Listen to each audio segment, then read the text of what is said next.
2-ാം അധ്യായം 1 മുതലുള്ള തിരുവചനങ്ങളാണ് എനിക്ക് തന്നിരിക്കുന്നത്. ഇങ്ങനെയാണ് ആ വചനം.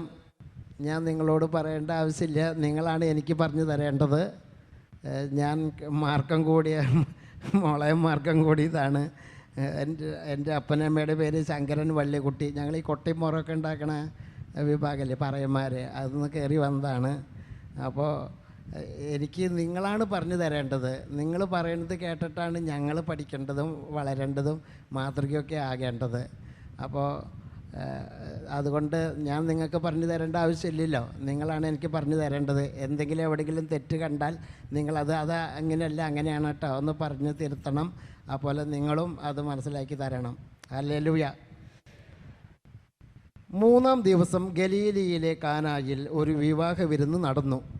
യേശുവിൻ്റെ അമ്മ അവിടെ ഉണ്ടായിരുന്നു. യേശുവും ശിഷ്യന്മാരും വിരുന്നിന് ക്ഷണിക്കപ്പെട്ടിരുന്നു. അവിടെ വീഞ്ഞു തീർന്നു പോയപ്പോൾ യേശുവിൻ്റെ അമ്മ അവനോട് പറഞ്ഞു അവർക്ക് വീഞ്ഞില്ല. യേശു അവളോട് പറഞ്ഞു, സ്ത്രീയെ, എനിക്കും നിനക്കും എന്ത്? എൻ്റെ സമയം ഇനിയും ആയിട്ടില്ല. അവൻ്റെ അമ്മ പരിചാരകരോട് പറഞ്ഞു, അവൻ നിങ്ങളോട് പറയുന്നത് ചെയ്യുവിൻ. യഹൂദരുടെ ശുദ്ധീകരണ കർമ്മത്തിനുള്ള വെള്ളം നിറയ്ക്കുന്ന 6 കൽഭരണികൾ അവിടെ ഉണ്ടായിരുന്നു. ഓരോന്നിലും 2-3 അളവ് കൊള്ളുമായിരുന്നു. ഭരണികളിൽ വെള്ളം നിറയ്ക്കുവിൻ എന്ന് യേശു അവരോട് കൽപ്പിച്ചു. അവർ അവയെല്ലാം വക്കോളം നിറച്ചു. ഇനി പകർന്ന് കലവറക്കാരൻ്റെ അടുത്ത് കൊണ്ട് ചെല്ലുവിൻ എന്ന് അവൻ പറഞ്ഞു. അവർ അപ്രകാരം ചെയ്തു. കലവറക്കാരൻ വീഞ്ഞായി മാറിയ ആ വെള്ളം രുചിച്ചു നോക്കി. അത് എവിടെ നിന്നാണെന്ന് അവൻ അറിഞ്ഞില്ല. എന്നാൽ വെള്ളം കോരിയ പരിചാരകർ അറിഞ്ഞിരുന്നു. അവൻ മണവാളിനെ വിളിച്ചു പറഞ്ഞു, എല്ലാവരും മേൽത്തരം വീഞ്ഞ് ആദ്യം വിളമ്പുന്നു, അതിഥികൾക്ക് ലഹരി പിടിച്ചു കഴിയുമ്പോൾ താഴ്ന്ന തരവും. എന്നാൽ നീ നല്ല വീഞ്ഞ് ഇതുവരെയും സൂക്ഷിച്ചു വെച്ചുവല്ലോ. യേശു തൻ്റെ മഹത്വം വെളിപ്പെടുത്തുന്നതിന് പ്രവർത്തിച്ച അടയാളങ്ങളുടെ ആരംഭമാണ് ഗലീലിയിലെ കാനായിൽ ചെയ്ത ഈ അത്ഭുതം. അവൻ്റെ ശിഷ്യന്മാർ അവനിൽ വിശ്വസിച്ചു. ഹല്ലേലൂയ. ആരാണ് വിശ്വസിച്ചത്? അവൻ്റെ ശിഷ്യന്മാർ അല്ലേ? അവൻ്റെ ശിഷ്യന്മാരെ അവനിൽ വിശ്വസിച്ചു. ഗലീലിയിലെ കാനായിലെ വിവാഹ വിരുന്ന് നടക്കുകയാണ്. ആ വിവാഹ വിരുന്ന് നിങ്ങളുടെ സുഹൃത്തുക്കൾ ആരെങ്കിലും, നിങ്ങളുടെ സ്നേഹിതർ ആരെങ്കിലും, നിങ്ങളുടെ ഇളയപ്പനോ വല്യപ്പനോ അയലക്കത്തുള്ളവരോ മറ്റാരെങ്കിലും അവരുടെ മക്കളുടെ അനിയൻ്റെ ചേട്ടൻ്റെ ആരെങ്കിലും കല്യാണം ഉണ്ടായാൽ നിങ്ങളെ ക്ഷണിച്ചാൽ നിങ്ങൾ അവരോട് ഭക്ഷണം കഴിക്കാൻ പോകുന്നത് നിങ്ങളോട് വെച്ച് കുടിക്കാൻ മാർഗമില്ലാണ്ടാണോ? ആണോ? നിങ്ങൾക്ക് അന്നവെള്ളം കണ്ടിട്ട് കുറേ കാലങ്ങളായി അവരോട് നല്ല ഭക്ഷണം കിട്ടും എന്ന് വിചാരിച്ചിട്ടാണോ പോകുന്നത്? അല്ല, അവരോടുള്ള സ്നേഹത്തെ പ്രതിയാണ് അവരുടെ സ്നേഹവിരുന്നിൽ പങ്കുകൊള്ളുന്നത് അല്ലേ? അല്ലാണ്ട് ഭക്ഷണി കിടന്നിട്ട് നല്ലത് കിട്ടിയപ്പോൾ അങ്ങോട്ട് വാരി വലിച്ച് മിണുങ്ങാൻ വേണ്ടിയിട്ട് പോണതല്ല. അവരോടുള്ള സ്നേഹത്തെ പ്രതിയാണ് ആ ഭക്ഷണം കഴിക്കുന്നത്. നമ്മൾ അതുപോലെ സ്നേഹവിരുന്നിന് വന്നിട്ട് ഭക്ഷണം കഴിക്കാതെ പോകുന്ന കുറേ പേരുണ്ട്. ക്ഷണിക്കപ്പെട്ടിട്ടും വിളിക്കപ്പെട്ടിട്ടും വന്നിട്ടും ഭക്ഷണം കഴിക്കാതെ പോകുന്നവർ അനേകം പേരുണ്ട്. കാരണം അവർക്ക് ആ വിവാഹ വസ്ത്രം ധരിക്കാത്തത് കൊണ്ടേ വിരുന്ന് കഴിക്കാൻ പറ്റാത്ത ആണ്. വസ്ത്രം അവിടെ മേടിച്ച് റെഡിമെയ്ഡ് തയ്ച്ച് വെച്ചിട്ടുണ്ട്. പക്ഷെ അത് എടുത്ത് ഇടണ്ടേ? അത് അവനാ തന്നെ ഇടണം. എൻ്റെ ഷർട്ടിൻ്റെ ബട്ടൺസ് അപ്പുറത്തിരിക്കണ ആളിട്ട് തരുമോ?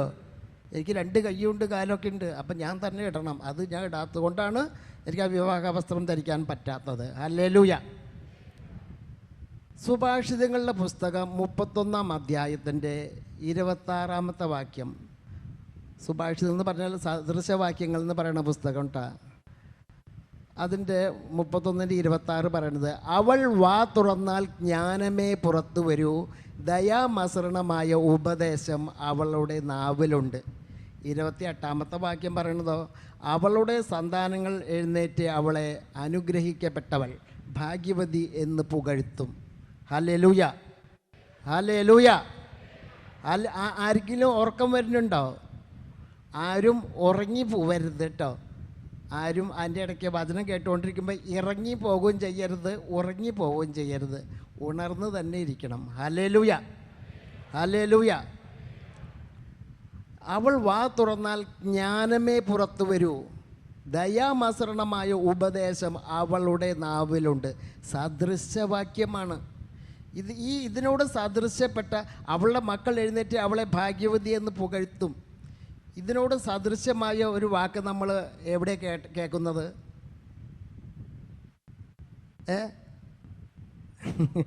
അല്ലേ? ഇനി മുതൽ എല്ലാ തലമുറകളും എന്നെ അവിടുന്ന് അരുൾ ചെയ്ത കാര്യങ്ങൾ നിറവേറുമെന്ന് വിശ്വസിച്ചവൾ. അപ്പോൾ അതിനോട് സദൃശ്യമുള്ള വാക്യം പുതിയ നിയമത്തിൽ നമ്മൾ കേൾക്കണത് അല്ലേ? അപ്പോൾ അവൾ വാ തുറന്നാൽ ജ്ഞാനമേ പുറത്തു വരൂ. ദയാമസരണമായ ഉപദേശം അവളുടെ നാവിലുണ്ട്. അപ്പോൾ അവൾ വാ തുറന്നപ്പോൾ പുറത്തു വന്ന ജ്ഞാനം എന്താ? ആദ്യം ജ്ഞാനത്തെ തേടണം. നമ്മൾ അന്വേഷിച്ചാൽ കണ്ടെത്തും. അന്വേഷിക്കേണ്ടത് ഏതാ? കാണാണ്ട് പോയി ലോറിയോ താക്കോലൊന്നല്ല. ഏതാണ് അന്വേഷിക്കേണ്ടത്? നമ്മൾ ജ്ഞാനത്തെ അന്വേഷിക്കും. അവളെ തേടുവിൻ, അവളെ സ്വന്തമാക്കുവിൻ. അപ്പോൾ ആ ജ്ഞാനം നമുക്ക് ലഭിച്ചു കഴിഞ്ഞാൽ ബാക്കിയുള്ളതൊക്കെ കിട്ടും. അവിടുത്തെ സിംഹാസനത്തിൽ നിന്ന് എനിക്ക് ജ്ഞാനം പകർന്നു തരണമേ. കേട്ടോ? അപ്പോൾ നമ്മൾ ആദ്യം തേടേണ്ടത് ജ്ഞാനമാണ്. പരിശുദ്ധ അമ്മ വാ തുറന്നാൽ ജ്ഞാനമേ പുറത്തു വരൂ എന്ന് പറയുമ്പോൾ അത് ശരി തന്നെയാണോ? യോഹന്നാൻ്റെ സ്നാപകൻ്റെ ജ്ഞാനസ്നാനം എവിടെ നിന്ന്? ദൈവത്തിൽ നിന്നോ മനുഷ്യരിൽ നിന്നോ? ആരും മറുപടി പറഞ്ഞില്ലേ, പകച്ച് അല്ലേ? അപ്പോൾ യോഹന്നാൻ്റെ ജ്ഞാനസ്നാനം എവിടെന്നാ? സ്വർഗത്തിൽ നിന്ന്. ഇതങ്ങോട്ട് കേൾക്കുമ്പോഴാണ് ഇതന്നെ ഒരു വഴിക്ക് കൊണ്ടുപോകാത്തത്. നമുക്ക് പറയാം. ലൂക്കായുടെ സുവിശേഷം 1-ാം അധ്യായം 15-ന്റെ ഇതിൽ ഇങ്ങനെയാണ് പറയുന്നത്. അവൻ അമ്മയുടെ ഉദരത്തിൽ വെച്ച് തന്നെ പരിശുദ്ധാത്മാവിൽ നിറയപ്പെടുമെന്ന് എഴുതപ്പെട്ടിരിക്കുന്നു അല്ലേ? അമ്മയുടെ ഉദരത്തിൽ നമുക്കൊക്കെ മാമോദിസ സ്വീകരിച്ചപ്പോൾ പരിശുദ്ധാത്മാവിന് ലഭിച്ചിട്ടുണ്ട് ഇല്ലേ? ഈശോ യോർദാനിലെ സ്നാനം സ്വീകരിച്ചപ്പോൾ പരിശുദ്ധാത്മാവ് പ്രാവിൻ്റെ രൂപത്തിൽ ഇറങ്ങി വന്നു, പരിശുദ്ധാത്മാവ് നിറഞ്ഞു ഇല്ലേ? അപ്പോൾ സ്നാപയോഹനാനെ എവിടെ നിന്നാണ് കിട്ടിയത് അല്ലേ? അപ്പോൾ എവിടെ നിന്നാണ് കിട്ടിയത്? മറിയത്തിൻ്റെ അഭിവാദന സ്വരം കേട്ടപ്പോൾ എലിസബത്ത് പരിശുദ്ധാത്മാവ് നിറഞ്ഞവളായി, ഉദരത്തിൽ ശിശു കുതിച്ചു തുള്ളി. അപ്പം മറിയത്തിൻ്റെ അഭിവാദന സ്വരം വഴി പരിശുദ്ധാത്മാവിന് ലഭിക്കും. മനസ്സിലാകുന്നുണ്ടോ?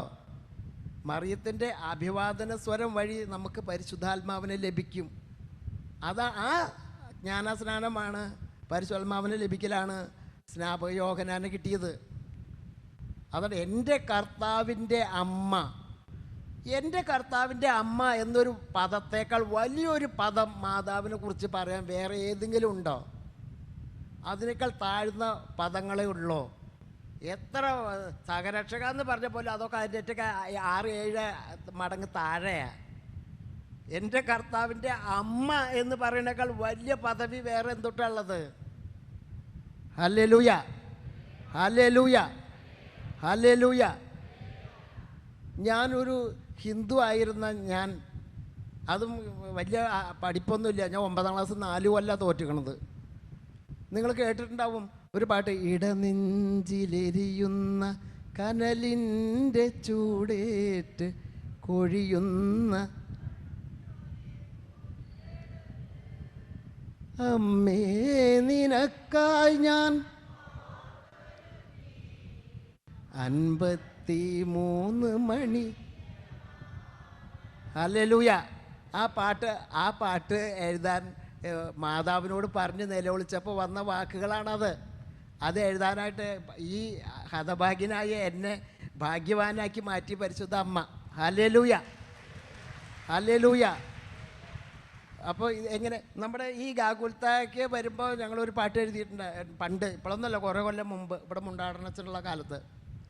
അതങ്ങനെ, ഗാകുൽത്താ മലയിലെ ബലിപീഠമേ ഞങ്ങൾക്കായി ചിന്തിയ തിരുരക്തമേ,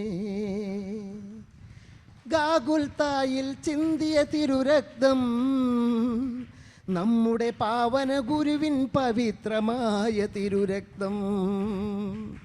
ഗാഗുൽത്തായിൽ ചിന്തിയ തിരുരക്തം നമ്മുടെ പാവന ഗുരുവിൻ പവിത്രമായ തിരുരക്തം ഒഴുകട്ടെ, നമ്മിൽ പതിയട്ടെ. ഇന്നും കെട്ടുപിണഞ്ഞു കിടക്കും സാത്താൻ കോട്ടകൾ തകരട്ടെ. ഒഴുകട്ടെ, നമ്മിൽ പതിയട്ടെ. ഇന്നും കെട്ടുപിണഞ്ഞു കിടക്കും സാത്താൻ കോട്ടകൾ തകരട്ടെ. ഗാഗുൽത്താ മലയിലെ ബലിപീഠമേ, ഞങ്ങൾക്കായി ചിന്തിയ തിരുരക്തമേ.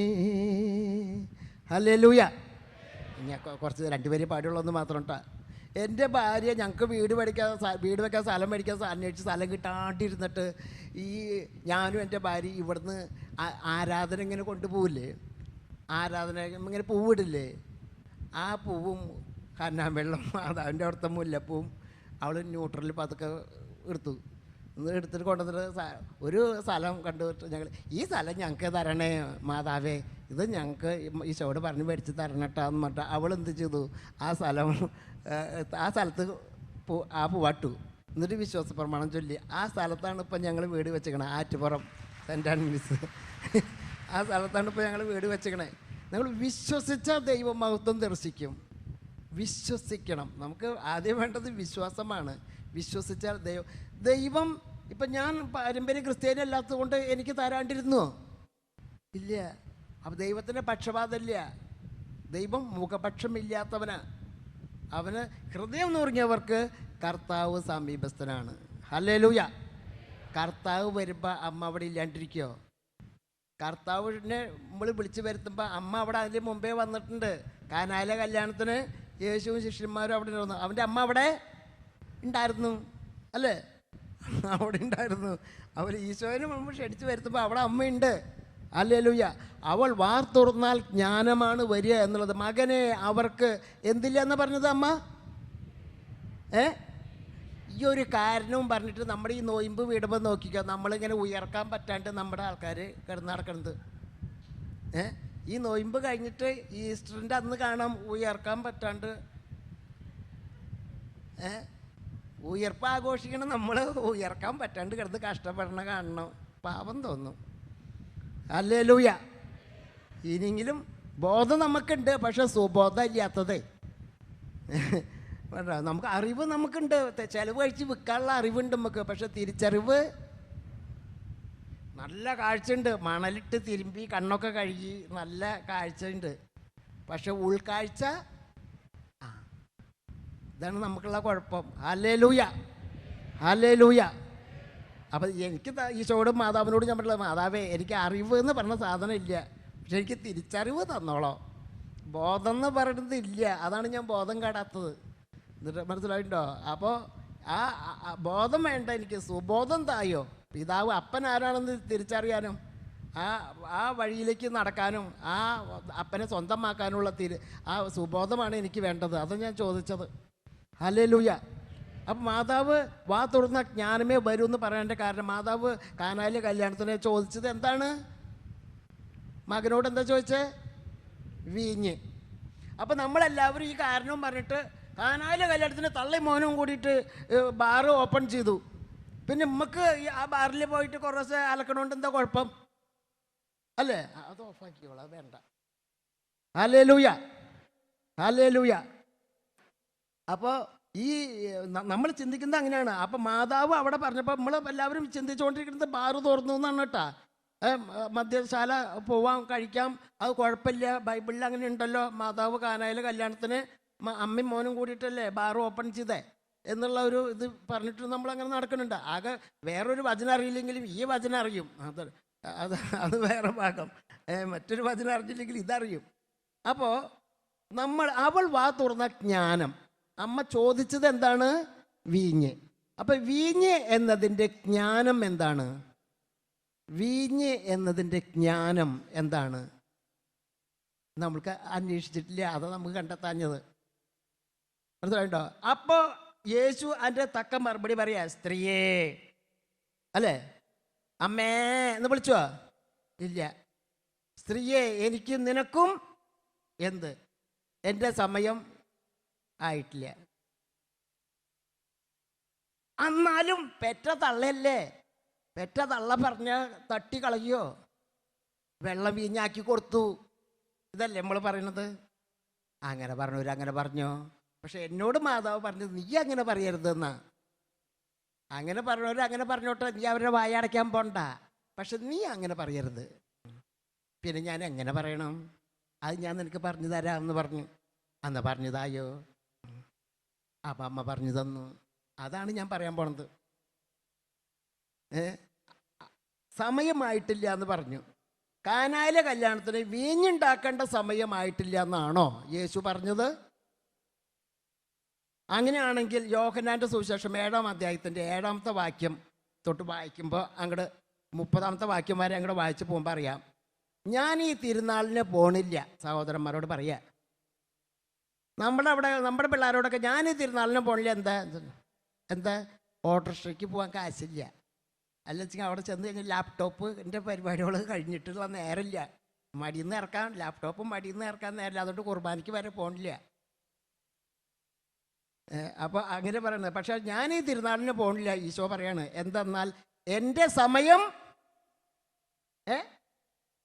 ഇനിയുമായിട്ടില്ല, എൻ്റെ സമയം ഇനിയുമായിട്ടില്ല. അപ്പോൾ അവിടെ സർബത്ത് ഉണ്ടാക്കാൻ വേണ്ടിയിട്ടാണോ?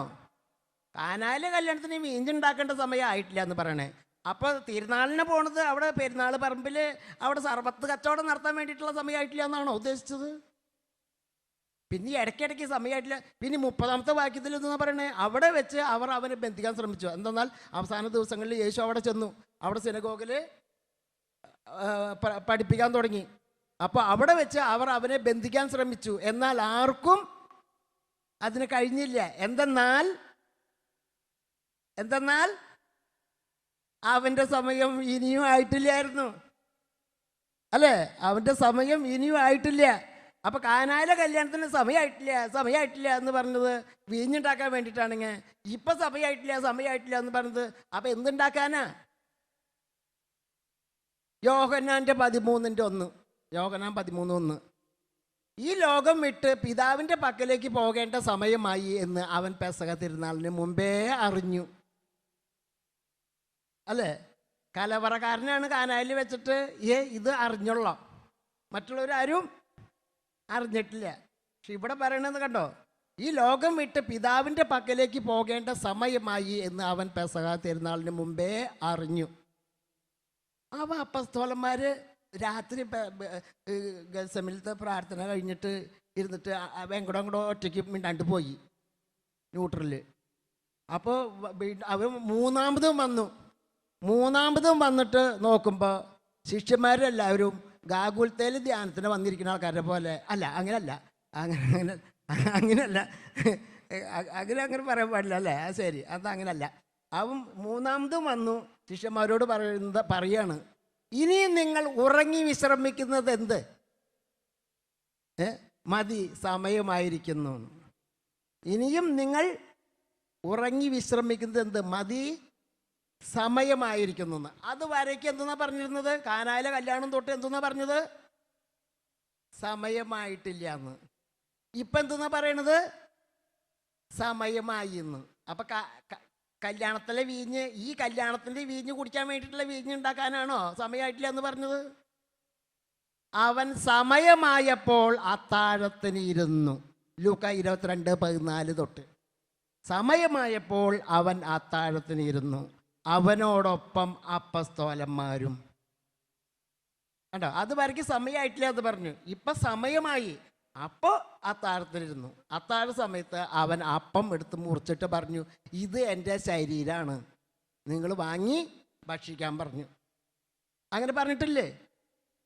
ഈ ബൈബിൾ എൻ്റെ അപ്പനമ്മയൊന്നും എഴുതിണ്ടാക്കിയതല്ലാട്ടാ. എന്നിട്ട് തെറ്റിദ്ധരിക്കേണ്ട. ആർക്കെങ്കിലും അങ്ങനെ തെറ്റിദ്ധാരണ ഉണ്ടെങ്കിൽ അത് മാറ്റിക്കൊള്ളണം. ഇത് വിശുദ്ധ ഗ്രന്ഥങ്ങളെല്ലാം, വിശുദ്ധ ലിഖിതങ്ങളെല്ലാം ദൈവനിവേശിതമാണ്. അതാണ് ഞാൻ പറഞ്ഞത്. അല്ല എൻ്റെ അപ്പൻ എഴുതിണ്ടാക്കിയ, അമ്മയൊന്നും എഴുതിണ്ടാക്കിയ പുസ്തകമല്ല. ഹല്ലേലൂയ. അങ്ങനെ അവനോടൊപ്പം അപ്പസ്തോലന്മാർ ഇരുന്നു. ആ അത്താഴ സമയത്ത് അവൻ ആ അപ്പം പൊട്ടിച്ച് എൻ്റെ ശരീരമാണെന്ന് പറഞ്ഞിട്ട് കൊടുത്തു. അതിനുശേഷം, അത്താഴത്തിന് ശേഷം അവൻ പാനപാത്രം എടുത്തു. എന്തുകൊണ്ട് എടുത്തത്? എന്ത്? പാനപാത്രം.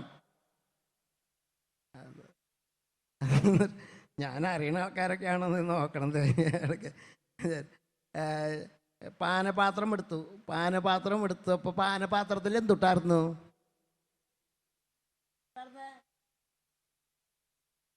ഈ കാസായിൽ എന്തുട്ടായിരുന്നിരുന്നത്? ഈശോയുടെ രക്ത, മുന്തിരിച്ചാറ്. ഈശോയുടെ രക്തം അല്ലായിരുന്നേർന്ന്. അവൻ പാനപാത്രം എടുത്തിട്ട് വാഴ്ത്തി, അല്ലേ, ആശീർവദിച്ചു. എന്നിട്ട് പുതിയ ഉടമ്പടിയിലെ എൻ്റെ രക്തം എന്ന് പറഞ്ഞു, അല്ലേ? അപ്പം മുതൽ അതെന്തായി? അത് വരയ്ക്ക് എന്തായിരുന്നു, അല്ലേ? വെള്ളം വീഞ്ഞായി മാറി ആശീർവദിക്കാണ്ട്. അപ്പൊ ആശീർവദിച്ചു കഴിഞ്ഞാൽ ആ സാധനം എന്താവും, അല്ലേ? ആശീർവദിക്കാണ്ട് തന്നെ വെള്ളം വീഞ്ഞായി മാറിയിട്ടുണ്ട്. ഇത് ആശീർവദിച്ചപ്പോൾ ആ വീഞ്ഞ് എന്തായി മാറി? യേശുവിൻ്റെ രക്തമായി മാറി. അമ്മ ചോദിച്ചത് എന്താണ് കാനായിൽ വെച്ചിട്ട്? എന്തിനാ ചോദിച്ചത് കാനായിൽ? വീഞ്ഞ്. അപ്പം എന്തെന്നാ പറഞ്ഞത്? ഇപ്പം സമയമായപ്പോൾ അമ്മ ചോദിച്ച് വീഞ്ഞെടുത്ത് കൊടുക്കുക. സമയമായപ്പോഴാണ് വീഞ്ഞ് കൊടുത്തത്, അല്ലേ? ഈ വീഞ്ഞ് കൊടുക്കുമ്പോൾ ഒരു വാക്കാ പറഞ്ഞു. എന്തെന്ന്? പുതിയ ഉടമ്പടിയിലെ എൻ്റെ രക്താന്ന്. പാപമോചനവും രക്ഷയും പ്രാപിക്കും, നിത്യം ജീവിക്കും ചെയ്യും. അവിടെയാണ് സ്ത്രീയെ എന്ന് വിളിച്ചതിൻ്റെ പൊരുൾ മനസ്സിലാക്കേണ്ടത്. അമ്മേന്ന് വിളിച്ചില്ല, അല്ലേ? സ്ത്രീയെ എന്നല്ലേ വിളിച്ചത്? സ്ത്രീയെ എന്നാ വിളിച്ചത്, അമ്മയെന്ന് വിളിച്ചില്ല. ആരാണ് എൻ്റെ അമ്മയും സഹോദരരും? എൻ്റെ സ്വർഗസ്ഥനായ പിതാവിൻ്റെ ഇഷ്ടം നിറവേറ്റുന്നവരാരോ അവരാണ് എൻ്റെ അമ്മയും സഹോദരങ്ങളും. എൻ്റെ സ്വർഗസ്ഥനായ പിതാവിൻ്റെ ഇഷ്ടം എന്താണ്? യോഹന്നാൻ 6:40 നോക്കി. തൻ്റെ പുത്രനെ കാണുകയും അവനിൽ വിശ്വസിക്കുകയും ചെയ്യുന്നവർക്ക് നിത്യജീവൻ ഉണ്ടാകണമെന്നതാണ് എൻ്റെ പിതാവിൻ്റെ ഇഷ്ടം. കാനായിലെ കല്യാണത്തിന് എന്തെന്നാ പറഞ്ഞത്? തന്മൂലം അവൻ്റെ ശിഷ്യന്മാർ അവനിൽ വിശ്വസിച്ച്. ഇതാണ് യേശയ്യായുടെ പുസ്തകത്തിൽ പറയണേ, സമയമാകുന്നതിന് മുമ്പ് സിയോൻ പുത്രരെ പ്രസവിച്ചു. സമയമാകുന്നതിന് മുമ്പ് അവൾ ഒരു ജനതയെ പ്രസവിച്ചു.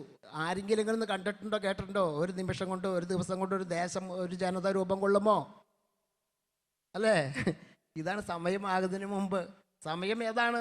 സമയമായപ്പോൾ അവൻ അത്താഴത്തിനിരുന്നു. അത്താഴ സമയത്ത് ഈ ലോകം വിട്ട് പിതാവിൻ്റെ പക്കലേക്ക് പോകേണ്ട സമയം, ആ കുരിശിൽ കിടന്ന് മരിക്കുന്നതിനെയാണ് അവിടെ സമയം എന്ന് ഈശോ അമ്മയും ഈശോയും കൂടിയിട്ട് പരസ്പരം പറയുന്നത്.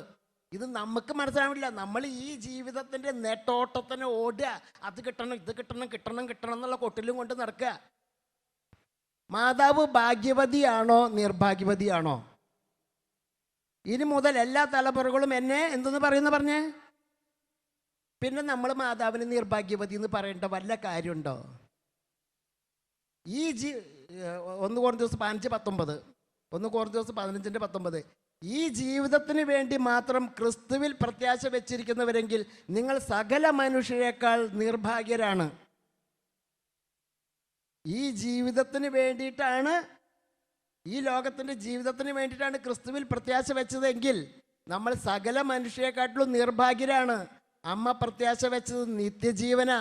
ആ നിത്യജീവൻ കിട്ടാനുള്ള മരുന്ന് വീഞ്ഞ് അമ്മയ്ക്കറിയാം. അതുകൊണ്ട് മകനോട് പറഞ്ഞ, മകനെ അവർക്ക് വീഞ്ഞില്ലാന്ന്. അതുകൊണ്ട് അത് മനസ്സിലാക്കിയത് കൊണ്ടാണ് പറഞ്ഞത്, എനിക്കും നിനക്കും എന്ത്, എൻ്റെ സമയം ഇനിയും ആയിട്ടില്ല സ്ത്രീയെ എന്ന് വിളിച്ചത്. പിതാവിൻ്റെ ഇഷ്ടം നിറവേറ്റിയാണ് അമ്മ തൻ്റെ പുത്രനെ കാണുകയും അവനിൽ വിശ്വസിക്കുകയും ചെയ്യുന്നവർക്ക് നിത്യജീവൻ ഉണ്ടാകണം. ആ 12 നക്ഷത്രം കൊണ്ടുള്ള കിരീടം, 12 ശിഷ്യന്മാർ അവർ വിശ്വസിക്കുകയാണ്. സ്ത്രീയെ, ഉൽപ്പത്തി 3:15, നീയും സ്ത്രീയും തമ്മിൽ ഞാൻ ശത്രുത ഉണ്ടാക്കും, നിന്റെ സന്തതിയും സ്ത്രീയുടെ സന്തതിയും തമ്മിൽ ഞാൻ ശത്രുത ഉണ്ടാക്കും. നീ അവൻ്റെ കുതികാലിൽ പരിക്കേൽപ്പിക്കും, അവൻ നിന്റെ തല തകർക്കും. Hallelujah, hallelujah. ഇത് ഈ വചനം നമ്മൾ വായിച്ചു പോകണ്ടോ ഒക്കെ ശരി തന്നെ. അമ്മ പറഞ്ഞു വീഞ്ഞുണ്ടാക്കി, ഇത് നമുക്കറിയുള്ളൂ. അമ്മ പറഞ്ഞത് ലോകത്തിൻ്റെ വീഞ്ഞല്ല. കല്യാണ വീട്ടിൽ ബ്രാൻഡിയുടെ പകരം ബീറിൻ്റെ പകരം മറ്റേ വൈൻ്റെ പകരം കൊടുക്കണ ആ വീഞ്ഞല്ല അമ്മ ചോദിക്കുന്നത്. നിത്യജീവൻ കിട്ടേണ്ട വീഞ്ഞ. ആ വീഞ്ഞ് മകൻ്റെ രക്ത. അങ്ങനെ മറ്റുള്ളവർക്ക് നിത്യജീവൻ, എല്ലാവർക്കും നിത്യജീവൻ കിട്ടുക അങ്ങനെയാ. ആ നിത്യജീവൻ കിട്ടാനുള്ള വീഞ്ഞാണ് അമ്മ ചോദിച്ചത്. അത് നമുക്ക് മനസ്സിലായിട്ടില്ല, പക്ഷേ ഈശോയ്ക്ക് മനസ്സിലായി. അതുകൊണ്ടാണ് സമയമായിട്ടില്ല എന്ന് പറഞ്ഞത്. ഞാൻ സ്വമേധയോ ഒന്നും പറയുന്നില്ല. സ്ത്രീയെ എന്ന് വിളിച്ചത് വാർക്കപ്പണിക്ക് വരുന്ന പെണ്ണുങ്ങളെ വിളിക്കണ ഡേ വിളെ നീ വരുന്ന പണിയുണ്ടീ ഇന്ന് പോരി അങ്ങനെ വിളിച്ചതല്ല. സ്ത്രീയെ എന്ന് വിളിച്ചതല്ല. ഉൽപ്പത്തി 3:15 കർത്താവ് ആ പിതാവ് പറഞ്ഞത്. ഞാൻ സ്വമേധയോ ഒന്നും പറയുന്നില്ല, എൻ്റെ പിതാവ് പറഞ്ഞു തരുന്നത് മാത്രമേ ഞാൻ പറയണുള്ളൂ. അതുകൊണ്ട് സ്ത്രീയെ എന്ന് വിളിച്ചത് ആരാണെന്ന് മനസ്സിലാക്കി തരിക. കുരിശിൽ കിടന്നിട്ട് മാതാവിനെ എന്തെന്നാ വിളിച്ചത്? മാതാവിനെ എന്താ വിളിച്ച? കുരിശിൽ കിടക്കുമ്പോൾ പലരും പറഞ്ഞ ഈശോ കുരിശിൽ കിടന്ന് പടഞ്ഞിട്ട് മാതാവിനെ എന്തോന്ന് ഒരു പേര് വിളിച്ചത്? സ്ത്രീയെന്ന് അല്ലേ? സ്ത്രീയെന്ന് വിളിച്ചത് കേട്ടാ. നിങ്ങൾ പറഞ്ഞില്ലെങ്കിലും വേണ്ടില്ല, ഞാൻ പറയട്ടെ. സ്ത്രീയെന്ന് വിളിച്ചു. എന്നിട്ട് യോഹനാനോട് പറഞ്ഞു, ഇതാ നിൻ്റെ അമ്മ. സ്ത്രീയെ ഇതാ നിൻ്റെ മകനെന്നും അല്ലെ പറഞ്ഞു. ഇനി എപ്പോഴെങ്കിലും കാലത്ത് അയ്യോ ഞാൻ ആ കുരിശിൽ കിടന്നിട്ട് പെടഞ്ഞിട്ട് വേദന വെപ്രാളത്തിൽ തെറ്റി പറഞ്ഞതാണ്ടാ, അത് എൻ്റെ ഇളയമേ എന്ന് പറയുമോ? ഇനിയിപ്പോൾ അയ്യോ കുരിശിൽ കിടന്നിട്ടേ അത് കിടന്ന് പെട്ടയല്ലായിരുന്നു. വേദനയുടെ വെപ്രാളത്തിൻ്റെ ഇടയിൽ ഇപ്പം അമ്മേനെ ഇളയമേനെ നോക്കാനുള്ള ചിലപ്പോൾ നേരം അത് ഞാൻ പെട്ടെന്ന് അതങ്ങോട്ട് തെറ്റി പറഞ്ഞതാന്ന് അങ്ങനെ ഇനി പറയുമോ? ആ എഴുതപ്പെട്ടത് പോലും കുരിശുമ്മ എഴുതി തറക്കപ്പെട്ടത് വെച്ചത് ആ ബോർഡ് അങ്ങനെ തന്നെയായിരുന്നു. ഇതാ നിൻ്റെ അമ്മ എന്ന്. ആകാശവും ഭൂമിയും മാറും, അവിടുത്തെ വചനത്തിന് മാറ്റമില്ല. ഇതാ നിൻ്റെ അമ്മ. അത് മാറ്റുന്നവർക്ക് നാറ്റം ഉണ്ടാവുള്ളൂ, വേറെ ഒന്നും ഉണ്ടാവില്ല. Hallelujah, hallelujah. ഇതാ നിൻ്റെ അമ്മ. എന്നിട്ട് ഹല്ലേലൂയ, ഹല്ലേലൂയ. അപ്പം മാതാവ് പറയുന്ന ഒരു കാര്യങ്ങൾ നമ്മൾ ഗ്രഹിക്കണം. കാനായിലെ കല്യാണ വീട്ടിൽ വിരുന്ന് ഈ ലോകത്തിൻ്റെ ആവശ്യങ്ങളാണ്, ഈ ലോകത്തിൻ്റെ ആഗ്രഹമാണ്, ഈ ലോകത്തിൻ്റെ അഭിരുചിയാണ്. നമുക്ക് ഈ ലോകത്തിൻ്റെ നമ്മുടെ ആവശ്യങ്ങളുടെ അഭിരുചിയാണ്. ഇന്നത്തെ കാലത്ത് ഒരു കല്യാണം ഉണ്ടായ ഒരു വിശേഷം ഉണ്ടായി വിളിച്ചാൽ ചോറും ബിരിയാണിയും കിട്ടുന്ന വിചാരിച്ചല്ല പോണേ. ശകലം ഇതുണ്ടാ അല്ല? ഇന്നത്തെ കാലത്ത് അത് കൊടുക്കണോടത്തൊക്കെ ഇഷ്ടംപോലെ ആൾക്കാരുണ്ടാവും സഹായത്തിന്. അതില്ലാത്തടത്തൊരു പട്ടികാളി ഉണ്ടാവില്ല. Hallelujah, hallelujah. 1-ാം തീയതി ഒക്കെ കഴിഞ്ഞ് കാണാം ഓരോ വീടിൻ്റെ റോഡിൻ്റെ ചാലില് കുപ്പിയോള് കിടക്കണത്. ജനുവരി 1-ാം തീയതി കഴിഞ്ഞാൽ ക്രിസ്മസ് ഈസ്റ്ററൊക്കെ കഴിഞ്ഞിട്ടുണ്ടെങ്കിൽ കാണാം അങ്ങനെ കുപ്പികളൊക്കെ കിടക്കുന്നത്. അത് എങ്ങനെ വരുന്നതെന്ന് അറിയില്ല കേട്ടോ. എയറിൽ വന്ന് വീണ് കിടക്കുന്നതാണോ എന്നറിയില്ല. പക്ഷെ ഒന്നും ഫുള്ളുള്ളതിൻ്റെ ഒക്കെ കാലി കുപ്പിയാണ്. ഒന്നിലും ഒരു തുള്ളി പോലും ഉണ്ടാവില്ല. പക്ഷെ അതും സ്പിരിറ്റ് തന്നെയാണ് കേട്ടാ. അത് ഹോളി സ്പിരിറ്റ് അല്ല എന്നുള്ളൂ. അങ്ങനെ അല്ലാണ്ട് വേറൊന്നുമില്ല. ഹല്ലേലൂയ. അപ്പോൾ മാതാവ് പറഞ്ഞു, അമ്മ പറഞ്ഞു വീഞ്ഞുണ്ടാക്കി. അമ്മ നിർഭാഗ്യവതിയല്ല. ഈ ലോക ജീവിതത്തിന് വേണ്ടിയിട്ടുള്ള കാര്യമല്ല മകനോട് ചോദിച്ചത്. നിത്യജീവൻ ലഭിക്കാനുള്ള വീഞ്ഞാണ് ചോദിച്ചത്. അതുകൊണ്ടാണ് മകൻ പറഞ്ഞത് സമയമായിട്ടില്ല എന്ന്. സമയമായപ്പോൾ അതെടുത്ത് കൊടുത്തു. തൻ്റെ പുത്രനെ കാണുക കണ്ടോ, അവന് വിശ്വസിക്കുകയും ചെയ്യുന്നവർക്ക് നിത്യജീവൻ ഉണ്ടാകണം. അവരാണ് എൻ്റെ അമ്മയും സഹോദരരും. ആ പിതാവിൻ്റെ ഇഷ്ടം നിറവേറ്റുന്നവരാണ് എൻ്റെ അമ്മയും സഹോദരരും. പറയാതെ പറഞ്ഞു. അവിടെ ഈശോ അത് പറയാതെ പറയുകയാണ് ചെയ്യണത്. നമ്മൾ സാധാരണ നമ്മുടെ സ്വർഗസ്ഥനായ പിതാവേ നമ്മൾ വിളിക്കുന്നുണ്ട് ഇല്ലേ? നമ്മുടെ സ്വർഗസ്ഥനായ പിതാവിൻ്റെ പേര് നമുക്കറിയോ? സ്വർഗസ്ഥനായ പിതാവിൻ്റെ പേര് നമുക്കറിയോ? അപ്പം നമ്മൾ പറയും യഹോവ എന്നൊക്കെ പറയും. സ്വർഗസ്ഥനായ പിതാവിൻ്റെ പേര് യേശു എന്നാ. യോഹന്നാൻ്റെ സുവിശേഷം 17-ാം അധ്യായത്തിൻ്റെ 11-ഉം 12-ഉം വചനം എടുത്ത് നോക്കിയേ. പറയാതെ പറയേ. സ്വർഗസ്ഥനായ പിതാവിൻ്റെ പേര് യേശു എന്ന് എഴുതി വെച്ചിട്ടില്ല.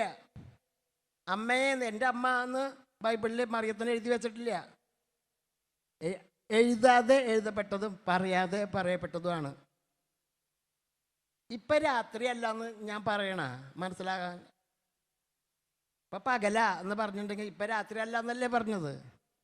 അല്ലാണ്ട് ഇപ്പം രാത്രി അന്ന് അങ്ങനെ രാത്രി അല്ല അങ്ങനെയൊന്നും പറയേണ്ട ആവശ്യമില്ല. ആ പറഞ്ഞാൽ തന്നെ അതിലുണ്ട് ആ വാക്ക് അർത്ഥം. ആ വചനം കിട്ടിയില്ലേ? ഉള്ളവർ നോക്കിയില്ലേ? 17 യോഹന്നാൻ 17:11-12 ഈശോ പിതാവിനോട് പ്രാർത്ഥിക്കുക, പറയുക, പിതാവേ, ഞാൻ അവരോട് കൂടെ ഇവിടെ ആയിരിക്കുമ്പോൾ അങ്ങ് എനിക്ക് നൽകിയ അവിടുത്തെ നാമത്തിൽ ഞാൻ അവരെ സംരക്ഷിച്ചു. അങ്ങ് എനിക്ക് നൽകിയ അവിടുത്തെ നാമം. ഈശോയിൽ മകൻ്റെ പുത്രൻ്റെ പേരെന്തുന്നാ? ഭൂമിയിൽ പുത്രൻ്റെ പേരെന്തുന്നാ? യേശു എന്ന്, അല്ലേ? അവന് യേശു എന്ന് പേരിടുക. അപ്പോൾ പറയാണ്, യേശു പറയുക എന്തുന്നാ പറയുന്നത്? എന്തുന്നാ? അങ്ങ് എനിക്ക് നൽകിയ അവിടുത്തെ നാമത്തിൽ. അപ്പം അങ്ങ് എനിക്ക് നൽകിയ അവിടുത്തെ നാമം ആണ്. അപ്പം അവിടുത്തെ നാമമാണ് എനിക്കുള്ളത്. ആ സക്കറിയയുടെ യോഹന്നാന് പേരിടുമ്പോൾ പറയുന്നുണ്ട്, അങ്ങനത്തെ ഒരു പേര് നിൻ്റെ കുടുംബത്തിൽ ഒരാൾക്കും ഇല്ല, പിന്നെ ഏത് വകുപ്പിലാണ് ഈ പേരിടണേന്ന്, ഇല്ലേ? അപ്പോൾ പിതാവിൻ്റെ പേരാണ് ഇടേണ്ടത്. അപ്പോൾ പുത്രന് പിതാവിൻ്റെ പേര് തന്നെയാണ് ഇടണത്. അപ്പോൾ ഇത് നമുക്ക് അറിഞ്ഞുകൂടാ. അതാണ് പറയുന്നത്, നമുക്ക് കാഴ്ചയുണ്ട്, പക്ഷെ ഉൾക്കാഴ്ച ഇല്ല. നമുക്ക് നല്ല ബോധമുണ്ട്, പക്ഷെ സുബോധം നമുക്കില്ലാത്തത്. അറിവുണ്ട്, പക്ഷെ തിരിച്ചറിവ് നമുക്കില്ലാതെ പോണത്. ഇല്ല എന്ന് ഞാൻ സ്ഥാപിക്കല്ല, ഉള്ളൂ, ഇഷ്ടം പോലെ ഉണ്ട്. പക്ഷെ നമ്മൾ അതിന് വേണ്ടിയിട്ടാണ് ദൈവത്തോട് ചോദിക്കേണ്ടത്. ദൈവം നമുക്ക് തരും. Hallelujah, hallelujah, hallelujah. ഇനി ഈ ബാറ് അടച്ചു പൂട്ടി. നമ്മൾ പറഞ്ഞില്ല, കാനാല കല്യാണത്തിന് തള്ളയും മോനും കൂടിയിട്ട് ബാർ ഓപ്പൺ ചെയ്തു, അല്ലേ? അതുകൊണ്ട് ഞങ്ങൾക്ക് ഇടയ്ക്കിടയ്ക്ക് ഇത് അവർ ഓപ്പൺ ചെയ്തിട്ടല്ലേ ഞങ്ങളിത് മോന്തണത്, അല്ലേ? എന്നാൽ ഈ ഓപ്പൺ ചെയ്ത ആൾ തന്നെ ഇത് അടച്ചു പൂട്ടി സീല് വെച്ചു. അതെപ്പോഴാ? ലൂക്ക 22:14 തൊട്ട് താഴ്ത്തിക്ക് ഇങ്ങനെ വായിച്ച് വരിക. അപ്പോൾ വിശുദ്ധ ലിഖിതങ്ങളോ ദൈവത്തിൻ്റെ ശക്തിയോ അറിയാത്തത് കൊണ്ടാണ് നമുക്ക് തെറ്റ് പറ്റണത്. അത് മർക്കോസ് 12:24 കേട്ടോ. അപ്പം ഈ നമുക്ക് തെറ്റ് പറ്റണത് വിശുദ്ധ ലിഖിതങ്ങളോ ദൈവത്തിൻ്റെ ശക്തിയോ അറിയാത്തത് കൊണ്ടാണ്. ഈ ബാറ് അടച്ചു പൂട്ടി എന്നുള്ള കാര്യം നമുക്ക് അറിയാത്തതും അതുകൊണ്ടാണ്. ബാറ് തുറന്ന കാര്യം മാത്രമേ നമുക്ക് അറിയണുള്ളൂ. ദൈവരാജ്യത്തിൽ നവമായി പാനം ചെയ്യുന്നത് വരെ മുന്തിരിയുടെ ഫലത്തിൽ നിന്ന് ഇനി ഞാൻ അപ്പോൾ ബാറ് അടച്ചു പൂട്ടിയോ? ബാറ് അടച്ചു പൂട്ടി സീൽ വെച്ചില്ലേ? ഇനി ദൈവരാജ്യത്തിൽ നവമായി പാനം ചെയ്യുന്നത് വരെ. അതാണ് നമ്മളൊക്കെ പാനം ചെയ്യണത്. എല്ലായിടത്തും അതോടുകൂടി കിട്ടണില്ല, എങ്കിലും ചിലയിടത്തൊക്കെ സൗകര്യാർത്ഥമാണ് നമ്മളങ്ങനെ കൊടുക്കാത്തത്. ദൈവരാജ്യത്തിൽ നവമായി പാനം ചെയ്യുന്നുണ്ട്, നമ്മളതൊക്കെ പാനം ചെയ്യുന്നുണ്ട്. പുതിയ ഉടമ്പടി നമ്മൾ സ്വീകരിക്കുമ്പോൾ നമുക്കത് കിട്ടുന്നുണ്ട്. അല്ലാണ്ട് നമ്മൾ ആരും അത് കഴിക്കണില്ല. Hallelujah, hallelujah, hallelujah. ഈ നിത്യജീവൻ, ഈ ജീവിതത്തിന് വേണ്ടി പരക്കം പാഞ്ഞ് ഓടാതെ നിർഭാഗ്യരായി തീരാതെ ഭാഗ്യവതിയായ അമ്മയുടെ മക്കളാണ് നമ്മൾ. ആ ഭാഗ്യവതിയായ അമ്മയുടെ മക്കളും ഭാഗ്യപ്പെട്ടവരായി മാറി നമ്മൾ എന്ത് വേണം? ഈ നിത്യജീവൻ്റെ വീഞ്ഞിന് വേണ്ടി ബീവറേജിൽ ക്യൂ നിൽക്കാതെ ആൾത്താരയുടെ മുമ്പിലാണ് ക്യൂ നിൽക്കേണ്ടത്. Hallelujah, hallelujah. ഇവിടെ മാമോദിസ സ്വീകരിക്കാത്ത വിശ്വാസികളായവർ ഇരിക്കുന്നുണ്ടോ? ഉണ്ടെങ്കിൽ ഒന്ന് കൈപൊന്തിക്കാമോ? മാമോദിസ സ്വീകരിക്കാൻ സാധിക്കാതെ, ആഗ്രഹമൊക്കെ ഉണ്ട്, സാധിക്കാതെ വിശ്വാസികളായിട്ടിരിക്കുന്നവർ ഉണ്ടെങ്കിൽ ഒന്ന് കൈപൊന്തിക്കൂ. എൻ്റെ പഴയ പേര് സുരേന്ദ്രൻ എന്നാണ്, അതുകൊണ്ടാണ് ഞാൻ ആഗ്രഹമുണ്ട് എനിക്ക്. ഹല്ലേലൂയ, സന്തോഷമുണ്ട്, കൈതാത്തിക്കോളും. എൻ്റെ ഇളയച്ചൻ, എൻ്റെ അപ്പൻ്റെ അമ്മാവൻ്റെ മകനാണ് പാപ്പൻ. രാഘവൻ എന്നാണ് പേര്, രാധ എന്ന ഇളയമ്മയുടെ പേര്. 70 വയസ്സ് കഴിഞ്ഞതിന് ശേഷമാണ് അവർ മാമോദിസ സ്വീകരിച്ചത്. അവർ വിശ്വാസത്തിലെ മക്കളില്ല അവർക്ക്. അവർ വിശ്വാസം ഉപേക്ഷിച്ച് പോയില്ല. ഒന്നും കിട്ടിയില്ലല്ലോ എന്നുള്ള പരാതി അവർക്കില്ല. ആരും ഞങ്ങൾക്കില്ലല്ലോ എന്ന വേദന അവർക്കില്ല. യേശുവിൽ ഞങ്ങൾക്ക് എല്ലാം ഉണ്ടെന്നുള്ള വിശ്വാസത്തിൽ ഇന്നും അവർ ഉജ്ജ്വലിച്ച് അവർ യേശുവിനെ ആരാധിച്ചുകൊണ്ടിരിക്കുക. ഹല്ലേലൂയ. അവരെക്കുറിച്ച് ഓർക്കുമ്പോൾ എനിക്ക് അഭിമാനമാണ്. എൻ്റെ പാപ്പനും ഇളയമ്മയും വേലൂരാണ് അവർ. യാക്കോബ് എന്ന് പാപ്പൻ്റെ പേര്, റീത്ത എന്ന് ഇളയമ്മയുടെ പേര്. അവർ ഇന്നും ജ്വലിക്കുന്ന തീപ്പന്തങ്ങളായാണ് അവർ ജീവിക്കുന്നത് വിശ്വാസത്തിൽ. Hallelujah, hallelujah. ഇത്രയും വയസ്സായിട്ട് മക്കളുമില്ല കുട്ടികളുമില്ല ഒന്നുമില്ലാതെ അവർക്ക് യേശുവിനെ വിട്ടു പോകാറുന്നില്ലേ? ഇതുവരെ യേശുവിനെ വിളിച്ചിട്ട് നിങ്ങൾക്ക് എന്തുട്ടാണ്ടാ കിട്ടിയതെന്ന് എല്ലാവരും ചോദിക്കുമ്പോഴും അവരതൊക്കെ കളിയാക്കുന്നതും പരിഹാസം മുഴുവൻ ഏറ്റുവാങ്ങി അവർ അത്രയും പ്രായമായിട്ട് അവർ മാമോദിസം മുങ്ങി. പാപ്പനെ കരണ്ടി പിടിച്ചു, ഇപ്പം ചാവും മരിക്കും എന്നുള്ള പോലെ നിന്നു. എങ്കിലും യേശുവേ മാതാവേ എന്ന് വിളിച്ചു. അത് പാപ്പൻ അന്ന് രക്ഷപ്പെട്ടു. മരിച്ചു എന്ന് പറഞ്ഞോടത്ത് രക്ഷപ്പെട്ടു പോന്നു. അങ്ങനെ പല അനുഭവങ്ങൾ എൻ്റെ ജീവിതത്തിൽ. ഞാൻ ഇടനെഞ്ചിൽ എരിയുന്ന എന്നുള്ള പാട്ട് എഴുതിയത് കഞ്ചിക്കോട് വെച്ചിട്ടാണ് എഴുതുന്നത്. എൻ്റെ ഓരോ തുള്ളി കണ്ണുനീരും ഓരോ നന്മ നിറഞ്ഞ മറിയുമേ എന്ന പ്രാർത്ഥനയായിട്ട് അമ്മ സ്വീകരിക്കണമേ എന്ന് പറഞ്ഞ ആ വാക്കാണ് ഈ ഞാൻ പാട്ടായിട്ട് ഇടനെഞ്ചിൽ എരിയുന്ന കനലിൻ്റെ ചൂടേറ്റെന്ന് എഴുതാൻ കാരണം. ഞാൻ വിചാരിക്കുന്ന ആൾക്കാർ തന്നെയാണാവോ? ജോണിയേട്ടൻ്റെ ചേർത്താരാണോ? ജോണി ചേട്ടൻ്റെ ചേർത്താരാണോ അവർ? ആണോ? അപ്പോൾ അവർക്കൊക്കെ അറിയാം ഞാൻ പറയുന്നത് നുണയൊന്നല്ല. അപ്പോൾ ഞാൻ തിരൂർ കിഴക്കേങ്ങാടിയിൽ ജനിച്ചു വളർന്ന ആളാണ്. ഞാൻ പറയുന്നത് നുണയൊന്നല്ല എന്ന് അറിയണ അല്ലാണ്ട് ഇവിടെ കയറി നിന്നിട്ട് വിശുദ്ധ നുണ പറയേണ്ട ആവശ്യമില്ലല്ലോ. നമുക്ക് അതൊന്നും കർത്താവ് ആഗ്രഹിക്കണില്ല. നുണ വികൃതമായ കറയാണ്. അതുകൊണ്ട് നമ്മൾ സത്യസന്ധമായി തന്നെ പറയണം. ഞാനൊരു നാടനാണ്. എൻ്റെ അപ്പനെയും അമ്മയൊക്കെ ഇമ്പ്രാക്കളെ എന്ന് വിളിച്ചിട്ട് മാണ്ടേരെ എന്നാണ് വിളിച്ചിരുന്നത്. ഞങ്ങൾ പറയന്മാരല്ലേ. മറ്റുള്ള ആൾക്കാരനൊക്കെ ക്രിസ്ത്യാനി ആൾക്കാരനൊക്കെ ആണുങ്ങൾ തന്നെ ഇമ്പ്രാക്കളെന്നും പെണ്ണുങ്ങൾ തന്നെ മാണ്ടിയാരെ എന്നാണ് വിളിക്കുക. അപ്പം ഞാൻ കുമ്പളങ്ങാട് പള്ളി, എൻ്റെ അപ്പൻ്റെ നാട് കുമ്പളങ്ങാടാ. അവിടെ പോയിട്ട് ഞാൻ ഒരു ആവശ്യത്തിന് വീട്ടിൽ പോയി തറവാട്ടിൽ പോയതാ. അപ്പോൾ ഞാൻ വിശ്വാസത്തിലേക്ക് വന്നതിന് ശേഷമാണ് ഞാൻ പള്ളിയിലേക്ക് പോയി, കുമ്പളങ്ങാട് പള്ളിയിലേക്ക് പോയി. അവിടെ കുർബാന കൊടുത്തുകൊണ്ടിരിക്കുമ്പോൾ അവിടെ കുർബാന വെക്കണ പരിപാടിയില്ല. അന്ന് കുർബാന സ്വീകരിക്കാനുള്ളവർ എടുത്ത് കുർബാന വെറും ഓസ്തി എടുത്ത് ഇടണം. അപ്പോൾ അത് വാഴ്ത്തി അവർക്ക് കൊടുക്കും. അവിടെ എടുത്ത് വെക്കലില്ല, അങ്ങനെയാണ്. അപ്പോൾ കുർബാന കൊടുത്തുകൊണ്ടിരിക്കുമ്പോൾ ഞാൻ പറഞ്ഞു, ദൈവമേ വെറും ഗോതമ്പപ്പായിരിക്കുമ്പോൾ വരെ നിങ്ങൾക്ക് കാണാൻ പറ്റും, ഇപ്പം അവർക്ക് തൊടാൻ പറ്റുന്നുണ്ട്. ഇനി ഈശോ ആയിട്ട് വരുമ്പോഴും അവർക്കത് സ്വീകരിക്കാൻ പറ്റുന്നുണ്ട്. എനിക്ക് ഇത് രണ്ടവസ്ഥയിലും എനിക്ക് പറ്റില്ലല്ലോ എന്ന് ഞാൻ വിചാരിക്കുക. അപ്പോൾ ഞാൻ പറയുകയാണ്, ഞാൻ ഏതെല്ലാം ആൾക്കാരുടെ വീട്ടിൽ പണിക്ക് പോയിട്ടുണ്ട്, ക്രിസ്ത്യൻ വീട്ടിൽ ഏതെല്ലാം ബ്രാക്കന്മാരുടെ വീട്ടിൽ പണിക്ക് പോയിട്ടുണ്ട്. അവരെ പണപ്പെട്ടിരിക്കുന്നിടത്തേക്ക് ഞാൻ ഇന്ന് വരെ കയറി പോയിട്ടില്ല. പക്ഷേ അവർ പണം കൊണ്ട് എൻ്റെ അടുത്തേക്ക് വരാറുണ്ട്. അപ്പം എനിക്ക് എൻ്റെ ഇമ്പിരാക്കൾ അങ്ങല്ലേ, എനിക്ക് ശരിയായ ഇമ്പിരാക്കൾ അങ്ങല്ലേ, എൻ്റെ അടുത്തേക്ക് അങ്ങേക്ക് വരാലോ, എനിക്കല്ലേ അങ്ങോട്ട് വരാൻ പറ്റാത്തത്. എൻ്റെ ഇമ്പിരാക്കളേന്ന് ഉറക്കം പറയുകയാണെങ്കിൽ എറണാകുളത്തേക്ക് കേൾക്കും. അത്ര ഉച്ചത്തിലാണ് ഞാൻ എൻ്റെ ഹൃദയത്തിൽ ഇങ്ങനെ പറയണത്. അച്ഛൻ്റെ കയ്യിൽ നിന്ന് 2 തിരുവോസ്തി 2 പെട്ടയിട്ട് ഒരെണ്ണം താഴ്ത്ത് വീണു. ഈ ഒരു ഓസ്തിയുടെ കനം എന്തോരുണ്ടെന്ന് നമുക്ക് എല്ലാവർക്കും അറിയാം. അത് ഞാൻ ഏറ്റവും പിറകിൽ അറ്റത്താണ് നിൽക്കണത്. അവിടേക്ക് ഉരുണ്ട് വന്നു. Hallelujah hallelujah. ആ ഉരുണ്ട് വന്നിട്ട് അത് എൻ്റെ 2 കാലിൻ്റെ നടുഭാഗത്തായിട്ട് അത് അവിടെ വീണു. ഞാൻ കുർബാന കഴിഞ്ഞ ആൾക്കാർ പോണ വരെ ഞാൻ അവിടെ പള്ളിയിൽ നിന്ന് പോയില്ല, അവിടെ ആരെങ്കിലും ചവിട്ടിയാലോ എന്ന്. ഞാൻ എന്ന് കുർബാന സ്വീകരിച്ചാലും എൻ്റെ കൈൻ്റെ അടിയിൽ നോക്കും, ഈ പിടിച്ചത് നോക്കും, ആ തരിയും പൊടി ഇരിക്കണ്ടോന്ന് അതും കൂടി സ്വീകരിക്കും. കാരണം താഴ്ത്തി വീഴാൻ അനുവദിക്കരുത്, മറ്റുള്ളവർ ചവിട്ടാൻ അനുവദിക്കരുത്. അതിന് വേണ്ടിയിട്ട് ഹല്ലേലൂയ. ജെറൂസലേം ധ്യാന കേന്ദ്രത്തിൻ്റെ വിയ മരിയെ അത് 10 മിനിറ്റ് കൊണ്ട് എഴുതിയതാണ്. അത് എങ്ങനെയാണെന്ന് എനിക്കറിയില്ല. അതുപോലെ എനിക്ക് മാമോദീസ കിട്ടാനായിട്ട് മാമോദീസ എന്താണെന്ന് കുർബാന എന്താണെന്ന് എനിക്ക് ബോധ്യം വന്നു. അതുപോലെ മാമോദീസയ്ക്ക് കുട്ടികൾക്ക് മാമോദീസ അങ്ങനെ കത്തോലിക്ക അവരുടെ മാമോദീസ ശരിയല്ല എന്നൊക്കെ അങ്ങനെ പറയുന്ന ഒരു സംഗതി ഉണ്ടായി. അങ്ങനെ ഇരിക്കുമ്പോൾ ഞാൻ എൻ്റെ 27ാമത്തെ വയസ്സിൽ, ഇപ്പം എനിക്ക് 27 വയസ്സ് കഴിഞ്ഞു, 2ാമത്തെ വട്ടം. അപ്പം അന്നത്തെ ആദ്യത്തെ വട്ടം 27 വയസ്സ് കഴിഞ്ഞ സമയത്ത് ഞാൻ വീട്ടിലിരിക്കുമ്പോൾ, നീ ഉടൻ ചെന്ന് ബസ് സ്റ്റോപ്പിലിരിക്കുക, നിൻ്റെ ആരാണ് മരിച്ചത് എന്ന് ഞാൻ നിന്നെ അറിയിക്കും എന്ന് ആ ശരീരം ഉണ്ടായി. ഞാൻ യേശുവിലേക്ക് വരുന്നത് പോലും റോട്ടിലൂടെ നടന്നു പോകുമ്പോൾ ആകാശത്തു നിന്ന് ഒരു അശരീരി ഉണ്ടായതാ, പശ്ചാത്തപിക്കും എന്ന് പറഞ്ഞിട്ട്. അങ്ങനെയാണ് ഞാൻ യേശുവിലേക്ക് വരുന്നത് പോലും, അല്ലാതെ എന്തെങ്കിലും കിട്ടിയിട്ട് വരുന്നതല്ല. അപ്പോൾ ഈ ഇങ്ങനെ ബസ് സ്റ്റോപ്പിൽ ചെന്നിരുന്നു. ഞാൻ ബസ് സ്റ്റോപ്പിൽ ചെന്നിരിക്കുമ്പോൾ തിരൂർ അമ്പലത്തിൻ്റെ ബസ് സ്റ്റോപ്പിലാണ് ഇരിക്കുന്നത്. തൃശ്ശൂർക്ക് പോകുന്ന ബസ്സിൽ എൻ്റെ പണ്ട് തിരൂർ കിഴക്കേങ്ങാടിയിലായിരുന്നു എൻ്റെ വീട്. അപ്പോൾ അങ്ങാടിയിൽ തിരൂർ പള്ളിയുടെ പ്രദർശനം വരുമ്പോൾ അവിടെ കയറുന്ന ഒരു വീടുണ്ട്, ചിറ്റിലപ്പള്ളി ഹൗസ്.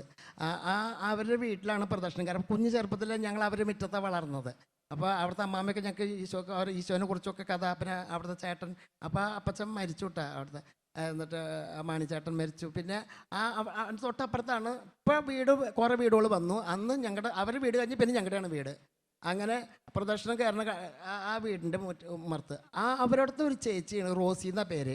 അവിടുത്തെ ഞങ്ങളവിടെ താവിൻ്റെ എന്നാ വിളിക്കുക. അവിടെ എഴുതി വെച്ച താവു എന്ന് കണ്ടപ്പോൾ എനിക്ക് എപ്പോഴും ഞാൻ അപ്പോൾ അവരെന്നെ ഓർക്കും, ഞാൻ അവിടെ എഴുതി വെച്ചത് കാണുമ്പോൾ. അപ്പോൾ താവിൻ്റെ അടുത്ത പെണ്ണുങ്ങളും അയലക്കത്തുള്ളവരെല്ലാവരും കൂടി ബസ്സിൽ. അപ്പോൾ ഞാൻ അവരെന്നെ കണ്ടപ്പോൾ പെട്ടെന്ന് ഞാൻ ഒരു നാടൻ ശൈലിയിൽ എപ്പോഴും വർത്തമാനം പറയുക. അപ്പം ഞാൻ ആ മേറിയച്ചിന്, അവരെ ഒരു മേറിയച്ചുണ്ട് പെങ്ങൾ, ഇവിടേക്ക് താവിൻ്റെ ഓരോ പടയോട്ടം ഇതെല്ലാവരും ഒന്നിച്ചുണ്ടല്ലോ എന്ന് പറഞ്ഞു. അപ്പം എന്നെ കണ്ടപ്പോൾ രാജു ഇവിടെ റോസിയേച്ചി മരിച്ചുടാ എന്ന് പറഞ്ഞു. എന്നെ രാജു എന്ന വീട്ടിലെ പേര്, റോസിയേച്ചി മരിച്ചുടാ എന്ന് പറഞ്ഞു. അപ്പോൾ അവർ ലിലിയേച്ചി ഇവരൊക്കെ കുറേ പേരുണ്ട്. അങ്ങനെ അവരെല്ലാവരും കൂടെ ഉണ്ട്, അവരോട് ഒന്നിച്ചുണ്ട്. അയൽക്കത്തെ വീട്ടിലത്തെ ചേച്ചിമാരൊക്കെ ഉണ്ട്. ഞാൻ എവിടെയാ ചോദിച്ചു. അപ്പോൾ അവർ നെടുപ്പുഴ പാനമുക്ക് പള്ളി എന്ന് പറഞ്ഞു. അങ്ങനെ അവർ പോണേറ്റ് പടി ഞാൻ അവർ പോയിട്ട് പിന്നാലെ അടുത്ത വേറെ ഷർട്ട് മാറിയിട്ടിട്ട് ഞാൻ പോയി പറഞ്ഞു, എനിക്ക് എൻ്റെ ഒരു പ്രാർത്ഥന കൂട്ടായ്മയിലത്തെ ഒരാളെ മരിച്ചിക്കണമെന്ന് പറഞ്ഞിട്ട് ഞാൻ ചെന്നു. അവിടെ ആ ശവടപ്പിനേറ്റ് മുമ്പ് ഇപ്പോഴും ഞാൻ ഇടയ്ക്കിടയ്ക്ക് ചെന്നിട്ട് പനമുക്ക് പള്ളിയിൽ കുർബാന ചൊല്ലിക്കാനുള്ള പണം കെട്ടിയിട്ട് പോരും. അവർ എന്താ കാരണം എന്നറിയാം, ഈ റോസി ചേച്ചി എന്നെ പിറന്നു വീണ സമയത്ത് ഞങ്ങളുടെ ജാതി ആചാരപ്രകാരം മുഖത്ത് വെള്ളം ഒഴിക്കണം. ഈ വെള്ളം ഒഴിക്കാനായിട്ട് എൻ്റെ അപ്പൻ്റെ പെങ്ങളെന്നെ കൊണ്ടുവരണം. അപ്പൻ്റെ വീട് കുമ്പളേങ്കാടാ. അപ്പം അന്നൊക്കെ നടന്നിട്ടാണ് പോക്ക് വരവ്. അപ്പം നടന്നു വരാൻ എളുപ്പമല്ല. അപ്പം അമ്മയുടെ അമ്മ പറഞ്ഞു, ഈ താവിൻ്റെ അടുത്ത അമ്മാമേനെ, കുഞ്ഞലമ്മാമേനെ വിളിച്ച് കൊണ്ടുവരാൻ പറഞ്ഞു വെച്ചു. അപ്പം അമ്മാമ്മയുടെ മോള് റോസി ചേച്ചീനെ പറഞ്ഞു വിടും. നീ അപ്പം എന്തുകൊണ്ട് ചെയ്യേണ്ടതെന്ന് അറിയില്ല. അപ്പോൾ അമ്മാമ്മ പറഞ്ഞു, കുഞ്ഞലമ്മാമ്മ പറഞ്ഞു കൊടുത്ത്, നീ ഈ കുരിശ് വരച്ചിട്ട് അങ്ങോട്ട് ഒഴിച്ചു വിടറേ എന്ന് പറഞ്ഞു. അപ്പോൾ ഇതറിയില്ലല്ലോ. അപ്പോൾ റോസി ചേച്ചി ഞങ്ങളോട് വന്നപ്പോൾ ഈ എന്തൊരു വെള്ളം എടുത്ത് കൊടുത്തു. അപ്പോൾ അവർ റോസി ചേച്ചി എന്ത് ചെയ്തു, പിതാവിൻ്റെയും പുത്രൻ്റെയും പരിശുദ്ധാത്മാവിൻ്റെയും നാമത്തിൽ എന്ന് പറഞ്ഞിട്ട് എൻ്റെ നെറ്റിക്ക് ഒഴിച്ചു. Hallelujah, hallelujah. അപ്പോൾ ഒന്ന് ആലോചിച്ച് നോക്കിയാൽ, ഒരു കത്തോലിക്ക ഒരു സ്ത്രീ, ഒരു ലേഡി, ഒന്ന് ആലോചിച്ച് നോക്ക്. പിതാവിൻ്റെയും പുത്രൻ്റെയും പരിശുദ്ധാത്മാവിൻ്റെയും നാമം പറഞ്ഞിട്ട് അത് തെളിച്ചപ്പോൾ അവർ മരിച്ച കാര്യം കർത്താവ് എന്നോട് പറയുക. ഹല്ലേലൂയ. അപ്പോൾ നമ്മുടെ കത്തോലിക്ക സഭയുടെ മാമോദീസ ശരിയല്ല, ശിശുക്കൾക്കല്ലേ കൊടുക്കണേ, അങ്ങനല്ല കൊടുക്കണേ, ഇങ്ങനല്ല കൊടുക്കണേ എന്ന് പറയുമ്പോൾ ഈ വക്രതയൊക്കെ നമ്മൾ വിശ്വസിച്ച് ചിലർ രക്ഷപ്പെടാൻ വേണ്ടി പോണവരുണ്ട്, എന്നിട്ട് കഷ്ടപ്പെടുക, അല്ലാണ്ട് വേറെ ഒന്നുമില്ല. അപ്പോൾ ഇത് ഒന്ന് മനസ്സിലാക്കണം. ഒരു സ്ത്രീ ഇങ്ങനെ ചെയ്തപ്പോൾ ഇത്രയും വേലയുണ്ടെങ്കിൽ ഒരു കത്തോലിക്ക പുരോഹിതൻ നമ്മുടെ ഹന്നാൻ വെള്ളം കുറ്റി കൊണ്ടുവന്നിട്ട് അതും കൂടി വേണ്ട എനിക്ക്, വെറുതെ വായൽ വെള്ളം പിടിച്ചിട്ട് പിതാവിൻ്റെ തുപ്പിയാലും അത് ഞാൻ അതേറ്റ് വലിയ അഭിഷേകമായിട്ട് ഞാൻ സ്വീകരിക്കും. Hallelujah, hallelujah. കാരണം കത്തോലിക്ക തിരുസഭയുടെ കൂദാശയാണെങ്കിൽ അതിന് അത്ര അധികം മൂല്യമുണ്ട്, വിലയുണ്ട്. അതുകൊണ്ട് ഞാനത് സ്വീകരിക്കും. ഈ സ്വീകരിച്ച മാമോദീസയുടെ അടയാളം മാച്ച് ഞാൻ കണ്ണു കണ്ടോടത്തി ഓടിപ്പോവാൻ ശ്രമിക്കില്ല. കാരണം വെളിപ്പാടിൻ്റെ പുസ്തകം 12-ാം അധ്യായം അല്ലേ, 12-ാം അധ്യായം വായിച്ചിട്ടില്ലേ? സൂര്യനോട് അടയാക്കിയ സ്ത്രീ, പാദങ്ങൾക്കടിയിൽ ചന്ദ്രൻ, ഇതൊക്കെ കണ്ടിട്ടില്ലേ? പക്ഷെ 3-ാമത്തെ വാക്യം ആരെങ്കിലും വായിച്ചിട്ടുണ്ടാ? 3-ാമത്തെ വാക്യം ആരെങ്കിലും വായിച്ചിട്ടുണ്ടാ? സ്വർഗത്തിൽ ഒരു അടയാളം കാണപ്പെട്ടു, മറ്റൊരു അടയാളം കൂടി കാണപ്പെട്ടു. ഇതാ അഗ്നിമയനായ ഒരു ഉഗ്ര സർപ്പം, അതിന് 7 തലയും 10 കൊമ്പും. മനസ്സിലായ? അപ്പം സ്വർഗത്തിൽ മറ്റൊരു അടയാളം കൂടി കാണപ്പെട്ടു, അഗ്നിമയനായ ഉഗ്ര സർപ്പം. അവിടെയാണ് ശ്രദ്ധിക്കേണ്ടത്. തീയിന് വെളിച്ചല്ലേ? തീയിന് വെളിച്ചമുണ്ടോ? ഉണ്ട്. തീയിൻ്റെ വെളിച്ചം അറിയണമെങ്കിൽ ഉച്ചയ്ക്ക് കത്തിക്കണോ രാത്രി കത്തിക്കണോ? രാത്രി കത്തിക്കുമ്പോൾ അല്ലേ? അപ്പം തീയിൻ്റെ വെളിച്ചം കണ്ടിട്ട് അങ്ങോട്ട് ഓടുമ്പോൾ അത് ഏതാന്ന് സമയങ്ങളും സമയത്തിൻ്റെ പകുതിയും. ഈ തീയിൻ്റെ വെളിച്ചത്തിലേക്ക് ഓടി പോകുമ്പോൾ സമയവും സമയത്തിൻ്റെ പകുതിയൊക്കെ ഓർത്താൽ മതി. Hallelujah, hallelujah. മനസ്സിലാവണില്ലേ? അപ്പം നമ്മൾ തീയിന് വെളിച്ചമുണ്ട്. ഈ വെളിച്ചം പ്രഭാപൂർണമായ മാലാഖയുടെ വേഷം കെട്ടിയിട്ടൊക്കെ വരും. അപ്പോൾ കത്തോലിക്ക സഭയുടെ കൂദാശ ശരിയല്ല, അത് ശരിയല്ല, ഇത് ശരിയല്ല, ഇങ്ങനെയല്ല, അങ്ങനെയല്ല, വിഗ്രഹങ്ങളുണ്ട്, അതുണ്ടെന്നൊക്കെ പലതും പറഞ്ഞ് വരും. അവിടെ നോക്കണം. വെളിപ്പാടിൻ്റെ പുസ്തകം 12-ന്റെ 17-ാമത്തെ അപ്പോൾ സർപ്പം സ്ത്രീയോട് കോപിച്ചു. കാനായിൽ എന്തെന്നാ വിളിച്ചത് മാതാവിന്? സ്ത്രീയെന്ന്. കുരിശുമ കിടന്നിട്ട് എന്തെന്നാ വിളിച്ചത്? ഉൽപ്പത്തി 3:15 നീയും സ്ത്രീയും തമ്മിൽ ഞാൻ ശത്രുത ഉണ്ടാക്കും. അപ്പം ഈ സ്ത്രീ ആരാന്നാ പുത്രൻ പറഞ്ഞത്? ഇപ്പോൾ പുത്രൻ വഴി നമ്മളാണ് വെളിപ്പെടുത്തി തരുന്നത്. എന്തൊന്ന് സ്ത്രീ എന്ന് വിളിച്ചത് ആരെയാ? അമ്മേനെ. അപ്പം സർപ്പം ആരാ? പിശാച് അല്ലേ? അപ്പം സ്ത്രീയോട് കോപിച്ചു. സ്ത്രീയോട് കോപിച്ച ആരെങ്കിലും അവളെ ഭാഗ്യവതി എന്ന് പുകഴ്ത്തുക? സ്ത്രീയോട് കോപമുള്ള ആരെങ്കിലും ഭാഗ്യവതി എന്ന് പുകഴ്ത്തുക? ഇല്ല. ഓ നല്ല മുടിയാട്ടാ, നല്ല പൊരിയ, എന്നിട്ട് കബളൊക്കെ നോക്കിയ ഓണ്ടപ്പഴം പോലെ, എന്നാൽ നടക്കുമ്പോൾ കണ്ട സ്പോഞ്ചമ്മ ചവിട്ടി പോണ പോലെ, എന്ത് നല്ല നടപ്പാ, അങ്ങനെയൊക്കെ പറയും. പക്ഷെ ഭാഗ്യവതി എന്ന് പുകഴ്ത്തില്ല. പരിശുദ്ധ അമ്മ വിശുദ്ധയല്ലേ, അതല്ലേ ഇതെല്ലാം നല്ലതാണ്, അതല്ലേ ഇതല്ലേ എന്നൊക്കെ പറയും. പക്ഷേ അവൾ ഭാഗ്യവതി എന്ന് പുകഴ്ത്തി പറയുന്ന ഭാഗങ്ങൾ എടുക്കില്ല. ഹല്ലേലൂയ. കാരണം അപ്പോൾ സർപ്പം സ്ത്രീയോട് കോപിച്ചു, ദൈവകൽപ്പനകൾ കാക്കുന്നവരും യേശുവിനെ സാക്ഷ്യം വഹിക്കുന്നവരുമായി അവളുടെ സന്താനങ്ങളിൽ ശേഷിച്ചവരോട് യുദ്ധം ചെയ്യാൻ അത് പുറപ്പെട്ടു. അത് സമുദ്രത്തിൻ്റെ മണൽ തിട്ടയിൽ നിലയുറപ്പിച്ചു. എവിടെ നിലയുറപ്പിച്ചത്? മണൽ തിട്ടമേ. വിവേകമുള്ളവൻ എവിടെയാ ഭവനം പണിയണ്ടേ? അതറിയാം അല്ലേ? യോഹന്നാന്റെ പുത്രനായ ശിമിയോനെ, നീ കേപ്പയാണ് പാറ. നമ്മളൊക്കെ സാധാരണ ഒരു വചനം വക്രിച്ച് പറയും, തെറ്റിച്ചിട്ട് പറയും. പത്രോസേ നീ പാറയാകുന്നു എന്ന് പറഞ്ഞിട്ട് ഇല്ലേ? പത്രോസേ ജലമേ നീ വെള്ളമാണെന്ന് പറയൂ ആരെങ്കിലും? ജലമേ നീ വെള്ളമാണ്, ഒരു ഗ്ലാസ് ജലം തരൂ എന്ന് പറയും നമ്മൾ. ഒരു ഗ്ലാസ് വെള്ളം തന്നെയല്ലേ നമ്മൾ പറയുള്ളൂ, അത് ജലം തന്നെയാണ്. ഒരു ഗ്ലാസ് H2O തരൂ എന്ന് പറയുമോ? ആരും പറയാറില്ല. ശാസ്ത്രജ്ഞന്മാർ പോലും അങ്ങനെ പറയണില്ല. അപ്പോൾ യോഹന്നാന്റെ പുത്രനായ ശിമിയോനെ, നീ കേപ്പയാണ്, പാറ എന്നർത്ഥം. അല്ലാണ്ട് പത്രോസേ നീ പാറയാകുന്നു. നീ കേപ്പയാണെന്ന് പറഞ്ഞതിന് ശേഷമല്ലേ പീറ്റർ എന്ന് പേര് വന്നിട്ടുള്ളോ? നീ കേപ്പയാണെന്ന് പറഞ്ഞതിന് ശേഷമല്ലേ പാറ പീറ്റർ എന്ന് വന്നത്, പത്രോസ് എന്ന് വന്നത്. പിന്നെ അതിൻ്റെ മുപ്പാട് പത്രോസ് നീ പാറയാണെന്ന് പറയുമ്പോൾ അതെന്ത്, എങ്ങനെ? പത്രോസിനോട് പറഞ്ഞു. അത് എഴുതിയ ലേഖനം, ഇത് എഴുതിയ സുവിശേഷം എഴുതിയ ആൾ പറയണതാ, പത്രോസിനോട് പറഞ്ഞു എന്ന്. അത് നമ്മളോട്, യോഹന്നാന്റെ പുത്രനായ ശിമിയോനെ നീ കേപ്പയാണ്, ഈ പാറമേ ഞാൻ എൻ്റെ ഭവനം പണിയും. കർത്താവ് ഭവനം പണിയുന്നില്ലെങ്കിൽ പണിക്കാരുടെ പണി. അപ്പം കർത്താവ് പണിത ഭവനമാണ് എന്ത്? നമ്മുടെ സഭ. ഈ പാറ. സങ്കീർത്തനം 40, നാശകരമായ കുഴിയിൽ നിന്ന് കുഴഞ്ഞ ചേറ്റുന്ന അവിടെ തന്നെ പിടിച്ചു കയറ്റിയില്ലേ? എൻ്റെ കാൽവയ്പ്പുകളെ സുസ്ഥിരമാക്കാൻ അവിടുന്ന് എന്നെ പാറമേൽ നിർത്തി. എൻ കാലുകളെ പാറമേൽ നിർത്തി എൻ ഗമനത്തെ നമ്മൾ പാടാറുണ്ട് അല്ലേ? പക്ഷെ എന്നിട്ട് അത് കഴിഞ്ഞിട്ട് കത്തോലിക്ക സഭയിൽ കുറ്റം പറഞ്ഞ് അങ്ങോട്ടും ഇങ്ങോട്ടൊക്കെ ചാടി ഓടിപ്പോവും. എൻ്റെ കാലുകളെ പാറമേൽ നിർത്തിയിട്ട് എൻ ഗമനത്തെ, എൻ്റെ ആത്മീയ യാത്രയെ, എൻ്റെ ആത്മാവ് എവിടേക്ക് എത്താനുള്ളതാണ് ഈ യാത്ര. അതിനുവേണ്ടി എന്നെ പാറമേലാണ് നിർത്തിക്കണത് കേട്ടോ. യോഹന്നാന്റെ പുത്രനായ ഇനി അങ്ങനെ വിവേകവതിയായ കന്യകയുടെ മക്കളാണെങ്കിൽ നമ്മൾ പാറമേ നിൽക്കണോ മണലിലേ നിൽക്കണോ? എവിടെ നിൽക്കണം? ഈ പാറ ഏതാണ്? സഭ. അങ്ങനെ ഈ പാറയ്ക്ക് വഴുക്കലുണ്ട്, പൂപ്പലുണ്ട്. ഈ അച്ഛ അങ്ങനെയാണ്, ആ അച്ഛ എങ്ങനെയാണ്, ഈ കന്യാസ്ത്രീ ഇങ്ങനെയാണ്, അവിടെ എങ്ങനെയാണ്, ആ മാർപ്പാപ്പ ഇങ്ങനെ, ഈ മാർപ്പാപ്പ ഇങ്ങനെ, അവിടെ അങ്ങനെ, ആ ധ്യാന കേന്ദ്രത്തിൽ ഇങ്ങനെ, ഈ പള്ളിയിൽ ഇങ്ങനെ, അവിടുത്തെ കൈക്കാരെങ്ങനെ, ഇവിടുത്തെ ലീഡർ ഇങ്ങനെ. ഇതിങ്ങനെ പറഞ്ഞിട്ട് ഈ പാറയുടെ മുകളിൽ നിന്ന് ഒരൊറ്റ ചാട്ട എവിടേക്ക്? മണലിലേക്ക്. അവിടെ മണലിൽ നെല്ലുത്തും കമ്പനിയുടെ പേള നിൽക്കണം, ആന്ന് പറഞ്ഞിട്ട് നിൽക്കണേ. നെല്ല് ചെരിയില്ലേ, അതേപോലെ ഒരുത്തൻ ആന്നിട്ട് മണൽ തിട്ടയിൽ നിലയുറപ്പിക്കുക. മറ്റോൻ ആര്? ആരെ മിണങ്ങണമെന്ന് വിചാരിച്ചിട്ട് അലറുന്ന സിംഹത്തെ പോലെ വന്നിട്ട് ആന്ന് പറഞ്ഞിട്ട് നിൽക്കുക. അപ്പോഴാണ് നമ്മൾ അവന് കഷ്ടപ്പാടില്ലാണ്ട് വെക്കും വേണ്ട, വിളമ്പും വേണ്ട, വയറ് നിറഞ്ഞു. അത് വേണ്ട. നമ്മൾ എന്ത് പാറയ്ക്ക് പഴുക്കലുണ്ട്, പൂപ്പലുണ്ട്, ചീച്ചലുണ്ട്, ഞാൻ ഒരു നിമിഷം ഇവിടെ നിൽക്കില്ല പറഞ്ഞിട്ട് രക്ഷപ്പെടാൻ വേണ്ടിയിട്ട് ഒറ്റ ചാട്ടം എവിടേക്ക്? മറ്റോൻ്റെ അണ്ണാക്കിലേക്ക്. മറ്റെങ്കിലും മാലിന്യമെല്ലാം നീക്കാൻ വേണ്ടിയിട്ട് ചാടിയതാ. അത് സാത്താൻ്റെ മലമായി മാറി. എന്നിട്ട് മനസ്സിലാവുണ്ടോ? അവൻ മിണിങ്ങിയ പിന്നെ എന്തിട്ടായിട്ടാണ് വരിക? അതന്നെ. ഹല്ലേലൂയ.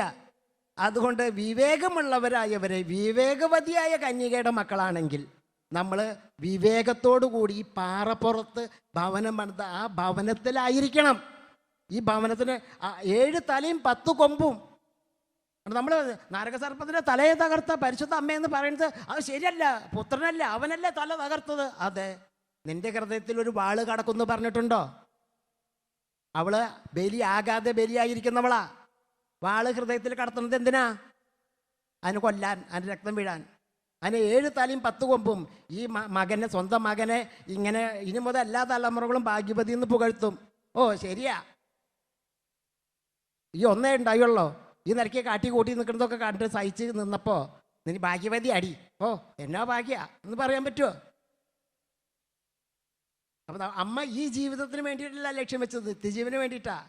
അതാണ് ഭാഗ്യവതിയായത്. Hallelujah, hallelujah. ഞാനൊക്കെ യേശുവിനെ വിളിക്കുന്നത് വരെ എനിക്ക് ഭയങ്കര കഷ്ടപ്പാടും ദുഃഖം ദുരിതം ക്ലേശങ്ങളായിരുന്നു. യേശുവിനെ വിളിക്കാൻ തുടങ്ങിയപ്പോൾ പിന്നെ വെച്ചടി കയറ്റാ. ആരും കൈയടിച്ചില്ല. സാധാരണ ഇത് കൈയടിക്കണ്ടേ, ഇത് പറയുമ്പോൾ സാധാരണ എല്ലാവരും കൈയടിക്കും. ഈ വെച്ചടി കയറിയതേ കുരിശുമ്മല അന്ന് മാത്രം ഇടി കിട്ടിയ. അപ്പോൾ ഈ കുരിശുമ്മ, പക്ഷെ നമ്മൾ ഒരു വെറുതെ ഒരു കുരിശുമ്മല കയറല്ല, ആ കുരിശുമ്മ ഒരുത്തൻ ഉണ്ട് എന്നുള്ള വിചാരം നമുക്ക് ഉണ്ടാവണം. കുരിശുമ്മ ആരുണ്ട്? ഈശോ ഉണ്ട്. ആ ഈശോനെ നോക്കിയിട്ട് ആ കുരിശുമ്മ കൂടെ കയറുകയാണെങ്കിൽ നമുക്ക് ഒരു കുഴപ്പമുണ്ടാവില്ല. ഈശോനെ നോക്കേണ്ട 4ക്കും നോക്കിയിട്ട് അത് കിട്ടണം ഇത് കിട്ടണം, എനിക്ക് ഇങ്ങനത്തെ കിട്ടണം അങ്ങനത്തെ കിട്ടണം, അങ്ങനത്തെ വീട് വേണം ഇങ്ങനത്തെ വീട് വേണം, അതേപോലത്തെ ബൈക്ക് വേണം, ഇതേപോലത്തെ ഇതേപോലത്തെ ചെക്കനെ വേണം, അതുപോലത്തെ പെണ്ണിനെ വേണം, അങ്ങനെ വിചാരിച്ചിട്ട് നമ്മൾ കുരിശുമ്മ കയറുമ്പോൾ ഉരുമി വീഴും. പക്ഷെ നമുക്ക് ഈശോനെ തന്നെ കിട്ടണം വിചാരിച്ചിട്ട് കുരിശുമ്മ കയറിയൊക്കെ നമുക്ക് ഈശോ എന്തൊക്കെ വേണ്ടെങ്കിൽ ആവശ്യമുള്ളത് തരും. ഹല്ലേലൂയ. എൻ്റെ ദൈവം തൻ്റെ മഹത്വത്തിൻ്റെ സമ്പന്നതയിൽ നിന്ന് യേശു ക്രിസ്തു വഴി നിങ്ങൾക്ക് ആവശ്യമുള്ളതെല്ലാം തരും. ഒരു ജനിച്ച കുഞ്ഞിനെ ആദ്യം നമ്മൾ ബിരിയാണിയാണോ മേടിച്ച് കൊടുക്കുക? ഒരു കുഞ്ഞ് ജനിച്ചു കഴിഞ്ഞാൽ ആടുബ്രാത്താണോ കൊടുക്കുക? കണ്ടം കൊളുത്തി ചവനപ്രാശം നല്ല ആരോഗ്യം കിട്ടാൻ വേണ്ടിയിട്ട് അതൊക്കെയാണോ കൊടുക്കണത്? അല്ല, ഒരു ജനിച്ച കുഞ്ഞിനെ ആദ്യം കിട്ടേണ്ടത് എന്താ? അല്ലേ, അത് അപ്പനെ കൊടുക്കാൻ പറ്റുമോ? അപ്പനല്ല എല്ലാതും കൊടുക്കേണ്ടത്. അപ്പനെ അറിയാതെ അമ്മയ്ക്കോ കൊടുക്കാൻ പറ്റുമെന്ന്. അതുകൊണ്ടാണ് നമ്മൾ വീണ്ടും ജനിച്ചത് അവൻ്റെ രക്തം കൊണ്ടാ. അതാ അവൻ്റെ കുരിശിൻ്റെ ചോട്ടില്ല. യേശു കുരിശിൽ കിടന്നിട്ടല്ലേ രക്തം ചിന്തിയത്. അപ്പോൾ ആ കുരിശിൻ ചോട്ടിൽ നിൽക്കുന്ന നമ്മളെ വിളിച്ചിട്ട് പറഞ്ഞു, ഇതാ നിൻ്റെ അമ്മ. ആദ്യം വേണ്ടത് ഒരു അമ്മയുടെ പരിലാളനമാണ്, അമ്മയുടെ സ്നേഹമാണ്. അത് പിതാവിനെ അറിയുന്നത് കൊണ്ട് കുട്ടി കരഞ്ഞപ്പോൾ അപ്പൻ അമ്മയുടെ മുഖത്ത് കയറുന്ന ഓട്ടാണ്.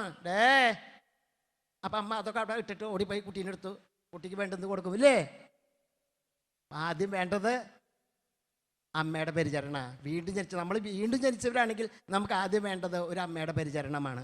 അതിന് വേണ്ടിയിട്ടാണ്, അത് അറിയുന്നത് കൊണ്ടാണ് പിതാവ് പുത്രനോട് പറഞ്ഞു, ആ പുത്രൻ നമ്മോട് പറഞ്ഞു, ഇതാ നിൻ്റെ അമ്മ. സ്വമേധയോ ഒന്നും പറഞ്ഞതല്ല, അത് പറഞ്ഞത് എന്താണ്? ഇത് ഈ വിശുദ്ധ ലിഖിതങ്ങളോ ദൈവത്തിൻ്റെ ശക്തിയോ അറിയാത്തത് കൊണ്ടാണ് നമുക്ക് തെറ്റുപറ്റുന്നത്.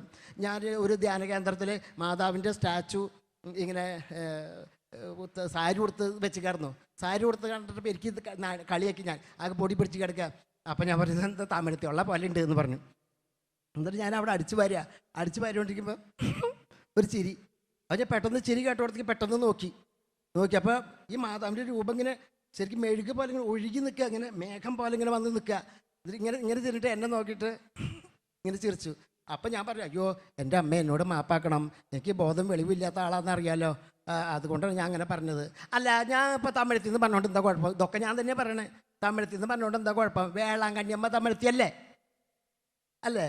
അതും തമിഴിൻ്റെ രാജാത്തിയല്ലേ? ഒരു സോപ്പിങ് അതും രാജാത്തിയല്ലേ എന്ന് പറഞ്ഞ ഉടനെ അമ്മ എന്നോട് അലക്ക് എന്ന് പറഞ്ഞു. അങ്ങനെ അലക്ക് എന്ന് പറഞ്ഞു. അപ്പം തന്നെ ഞാൻ അവിടുന്ന് ഡാൻസ് കളിക്കുക. അവരവിടെ ഉണ്ടാവാം, ഇത് നന്നായി, അല്ലെങ്കിൽ കൈയും കാലും കൂട്ടി കെട്ടി വല്ല പ്രാന്താശുപത്രി കൊണ്ടുപോയിട്ട് തന്നെ ഞാൻ ഇങ്ങനെ ராஜாத்தி ராஜாத்தி எங்கம்மா என்றும் ராஜாத்தி ரோஜாப்பூ மாலை போல உள்ளம் சிவந்த ராஜாத்தி குக்கு குருவி லல்லல்லம் அருவி வாழ்வை விதைக்கிற பூங்குருவி வாழ்க்கை கொடுக்கிற தேனருவி. Hallelujah hallelujah. അതുപോലെ ഡൽഹിയിൽ എന്നോട് വെച്ച് പറഞ്ഞ് ഡൽഹിയിലേക്ക് പോകാൻ ഒരു ചാൻസ് കിട്ടി. മാധവ് പറഞ്ഞതാണ്. അപ്പം അങ്ങനെ ഡൽഹിയിലേക്ക് എത്തി.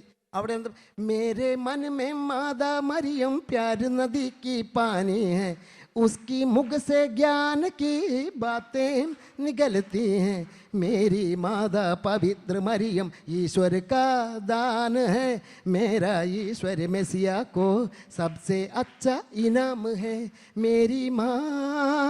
Hallelujah hallelujah. അതുപോലെ ഒരു നമ്മുടെ ചെമ്പുകാവ് ഒരു സ്കൂളിൽ അവിടെ ചെന്നപ്പോൾ അവിടെ ഇംഗ്ലീഷ് മീഡിയം സ്കൂളാണ്.